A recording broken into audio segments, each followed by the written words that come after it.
Well, it's January 18th, Monday morning, 10 degrees below zero here in Wisconsin. I'm trying to reorganize my workbench. I actually do some work for clients here. I don't just do my own stuff.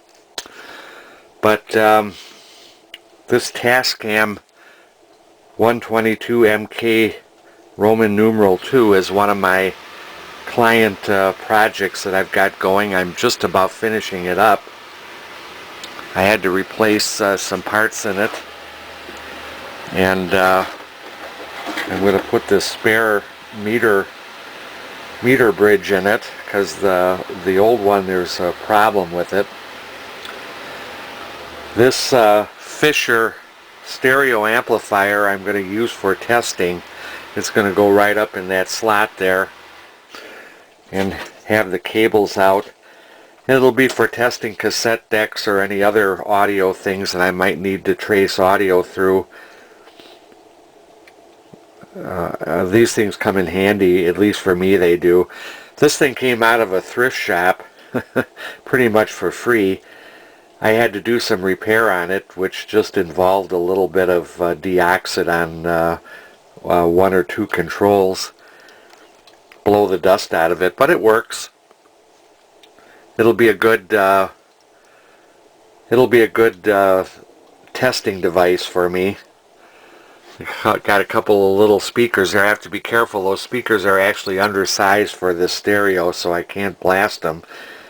But it'll work out for me. But what a mess. I mean, look at this workbench. I don't know. I've reorganized it more than once, and I hope I can at least get it to where I can work in here again.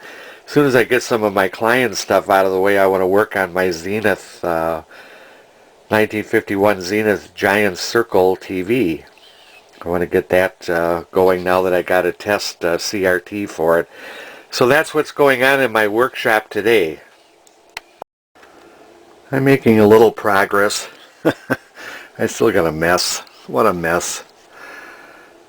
I can get so disorganized at times. But anyways, this test stereo fits real nice up here. And I got this Tascam cassette deck working, I believe.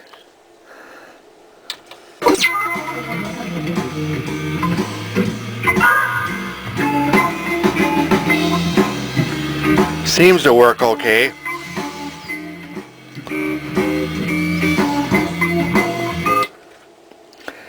I had to rebuild the transport with just a belt and an idler wheel. Also had to replace the meter bridge because I had a dead meter and the lights in the other one were burned out, so we had a spare. And so now I can get this thing buttoned up, get it off the bench and back to the owner. Then I've got this PV bass amp to fix. This thing is a real cheapie.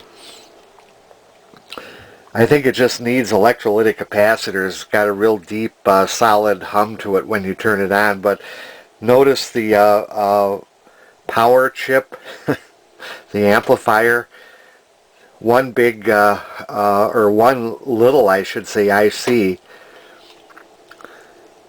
and this is made by PV. I'm just amazed at that thing. I wonder how much it sold for when it was brand new. So that's my next project. And then in the meanwhile, I'm still trying to figure out how I want to get this bench working better for me. A lot of that test equipment, some of that I don't use anymore. I may have some other test equipment coming in as I work on televisions, but we'll see how that goes. But this thing seems to work just fine.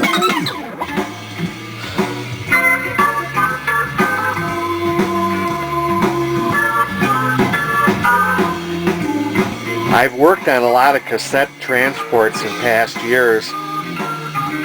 When I had a TV, I fixed a lot of VCRs. I don't even know if I remember how to fix them anymore. It's been so long, but I did a lot of them years ago. And also cassette tape transports. But I have to say this one was the most difficult one to dismantle and take apart and replace the rubber parts that have gone bad in it. I don't know why the client wants this fixed, because everything today is digital, but it's working. Thanks for watching.